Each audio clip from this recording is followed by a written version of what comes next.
Bonjour, donc je vais vous présenter un document introductif au SAE 302 qu'on effectue cette année à l'IUT GE2I à Poitiers. Donc c'est un SAE qui tourne autour de la maintenance des machines électriques, en particulier sur une maintenance liée à l'analyse vibratoire. Donc si on reprend un petit peu le programme de ce SAE-là,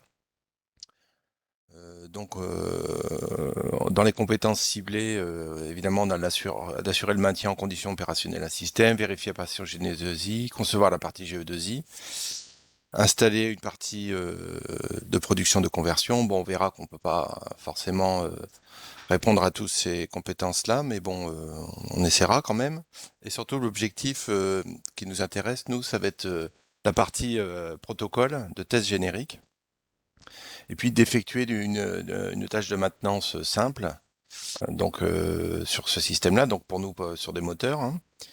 Voilà. Donc, comment on présente ça aux étudiants? Donc, on leur rappelle tout d'abord un peu quelques éléments sur la maintenance.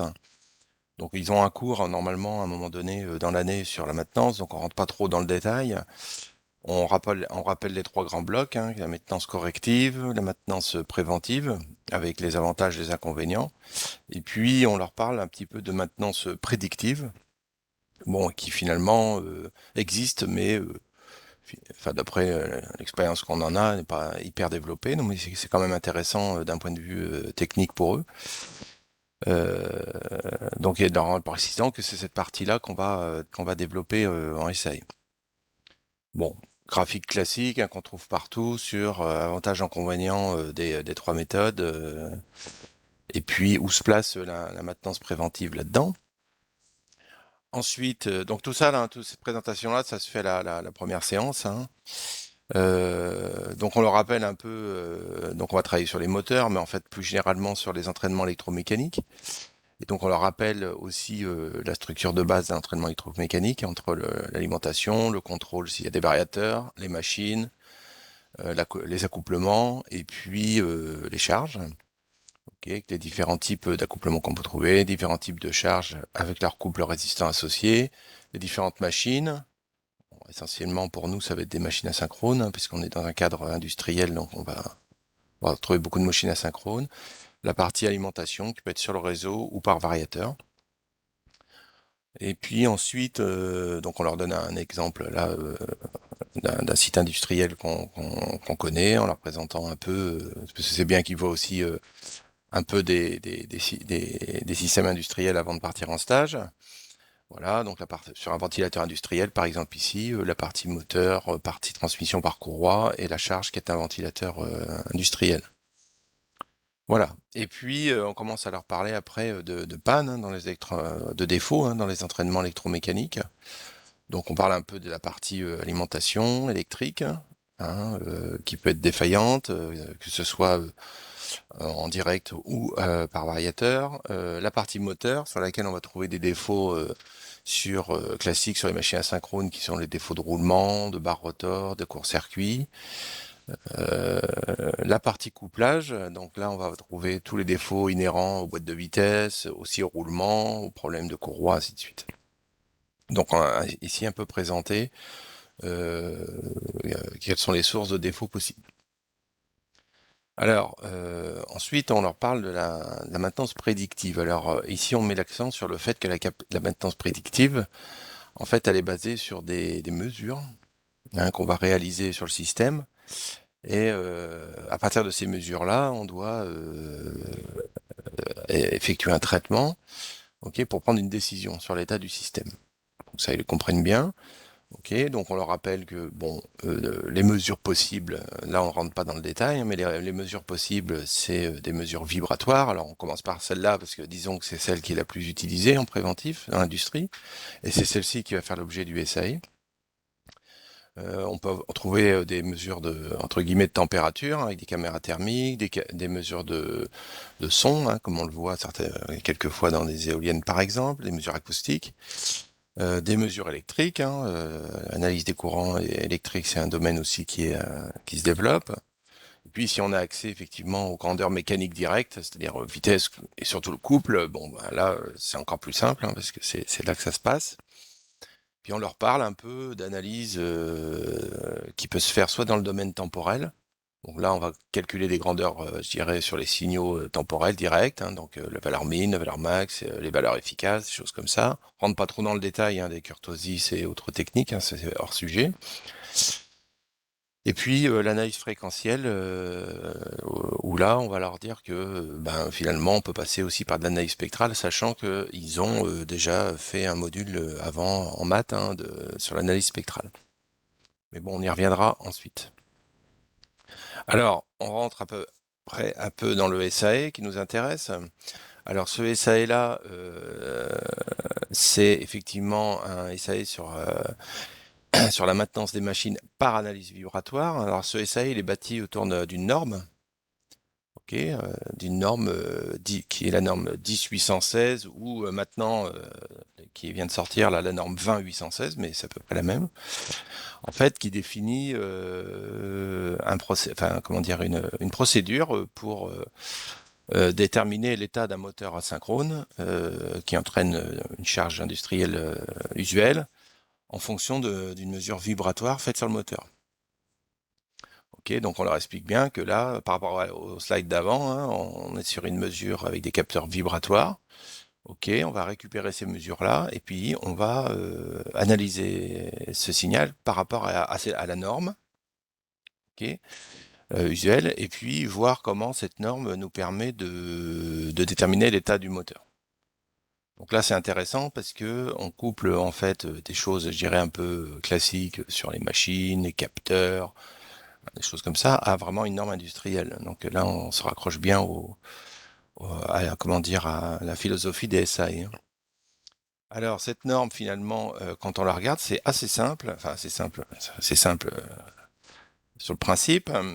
En fait, le traitement est assez rudimentaire dans un premier temps, puisqu'en fait, on va effectuer une mesure vibratoire sur un moteur, ok, à partir d'un capteur, donc généralement un accéléromètre.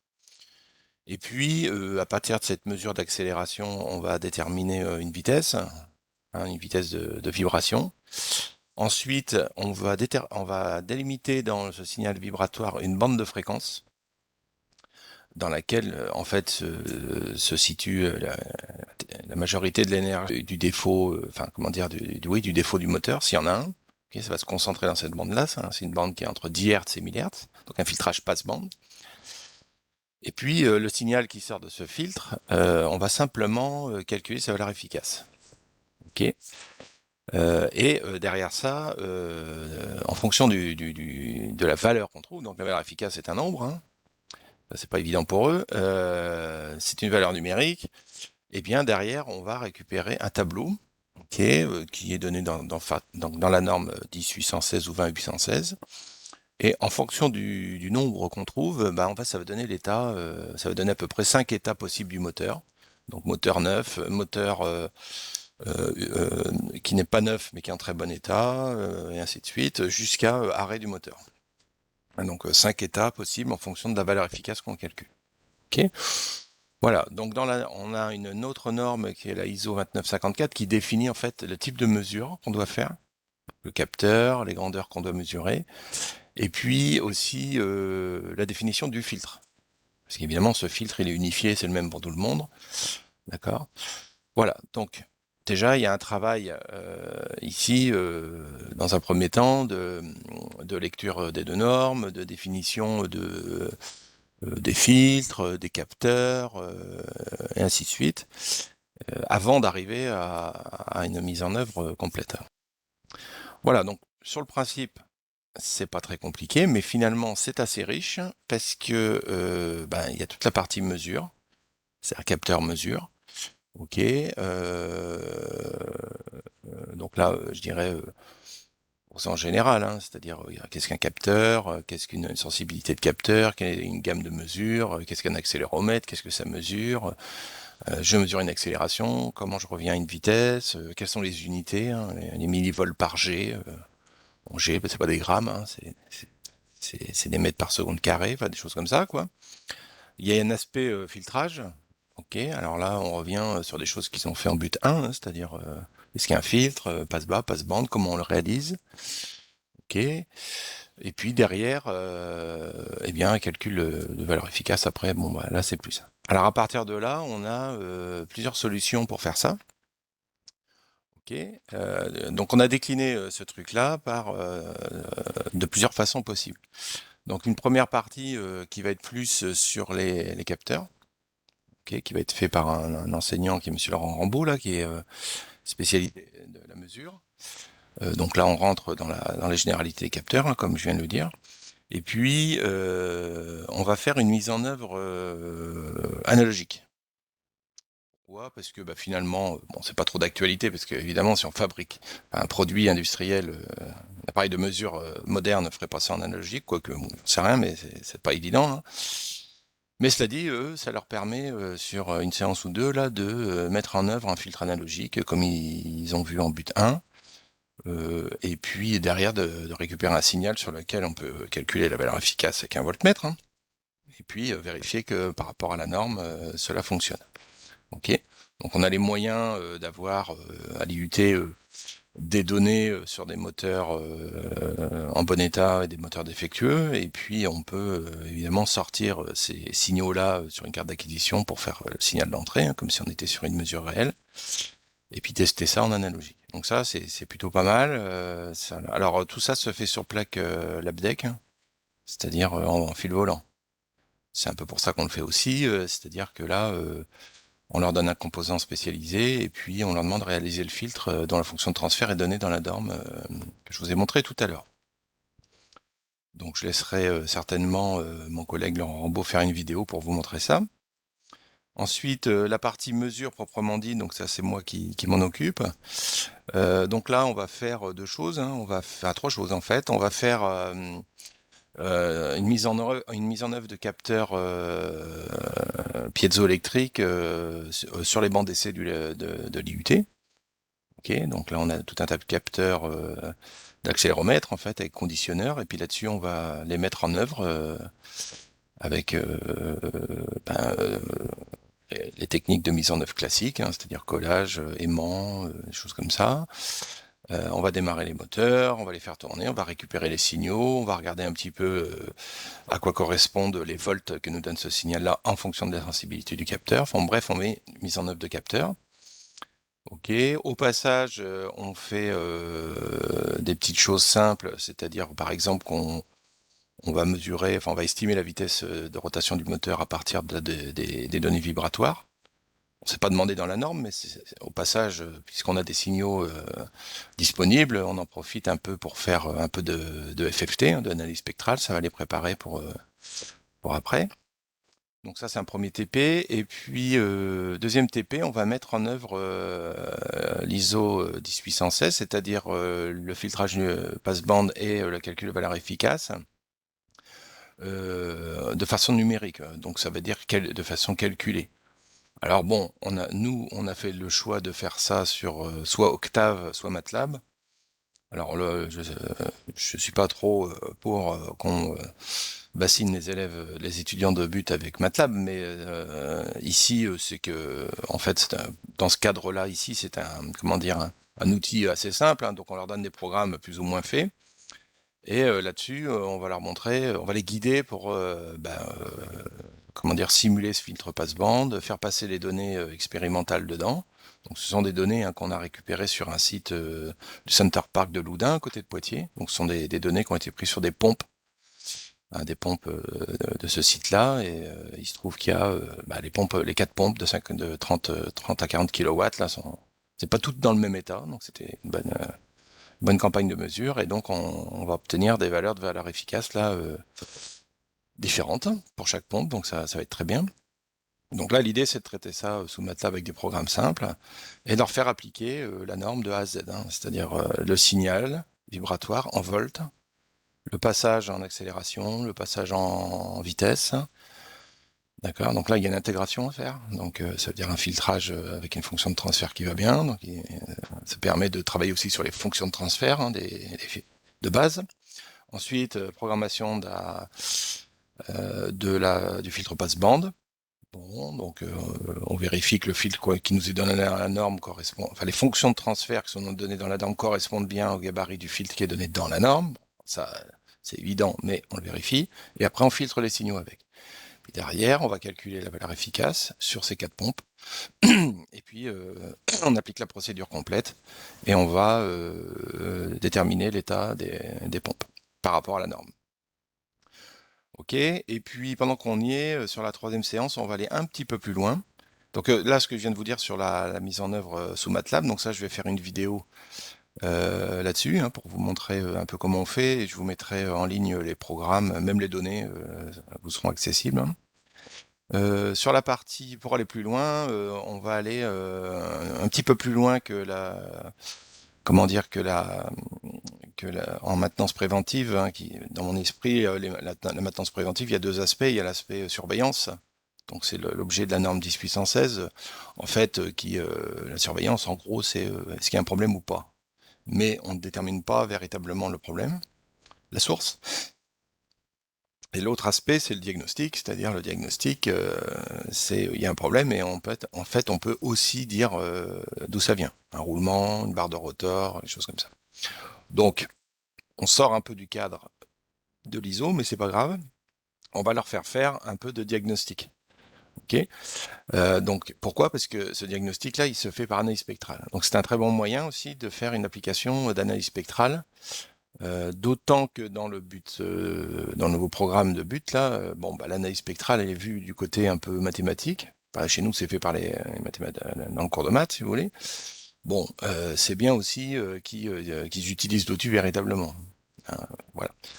Donc les 2 applications qu'on leur fait faire sont des applications encore vibratoires sur des roulements. D'accord. Et puis une autre application aussi où là on change de capteur, en fait on fait une analyse de diagnostic mais sur des mesures de courant, ok, pour détecter des ruptures de barres rotor. Donc ça c'est des choses qu'on trouve un peu moins en industrie, mais bon, pour eux c'est accessible puisque finalement ils ont des données, ils tracent des spectres, ils vont chercher des composantes spectrales bien particulières. Et s'ils les trouvent, bah, c'est qu'il y a un problème. S'ils ne trouvent pas, c'est qu'il n'y en a pas. C'est simple, mais mine de rien, ça leur fait manipuler tout un tas de choses.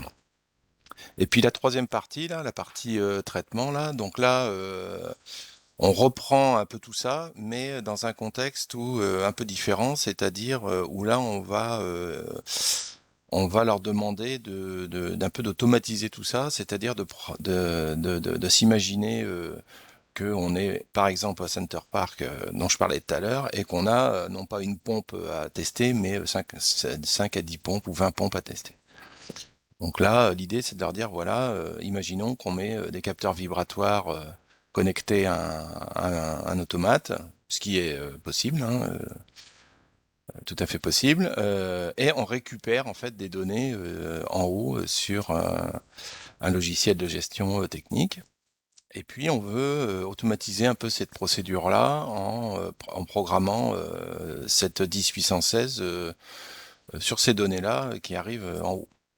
Okay, donc ça, c'est quelque chose qu'on avait fait en projet avec un apprenti il y a 1 ou 2 ans. D'accord, donc capteur vibratoire compatible avec un automate, posé sur plusieurs machines. Ça remonte là-haut, et puis là-haut, on fait une application. On récupère des fichiers texte qui sont traités sous Excel et puis on programme la norme 10816, c'est-à-dire le passage accélération, vitesse, filtrage passe bande, calcul à valeur efficace et on fait une surveillance à ce moment-là moins ponctuelle, plus dans le temps. Voilà, donc là, pourquoi on leur fait faire ça c'est surtout pour les former au passage, former au Visual Basic sous Excel, qui est en fait une compétence qu'on a identifiée depuis plusieurs années, très très recherchée. Ok. Donc ça se passe, ça fait longtemps qu'on fait ça, donc ça se passe très bien et ça fonctionne bien. Donc on a profité de ce SAE-là pour glisser cette partie-là, sachant que ça reste quand même la mise en place de la procédure de la 10816 telle qu'elle. Voilà, donc voilà pour la présentation générale du SAE. Donc, vous allez trouver sur la chaîne YouTube, à la suite de ça, des vidéos vous présentant un peu les différents TP dont je vous ai parlé. Ok. Donc sous MATLAB ou choses comme ça. Et puis je laisserai mes collègues faire des vidéos sur leur partie plus tard. Et puis on mettra l'idée, hein, c'est de mettre en lien les programmes, les données expérimentales qu'on a aussi, de telle sorte que vous puissiez les prendre et puis essayer de les exploiter si vous en avez besoin. Allez, à bientôt, merci, au revoir.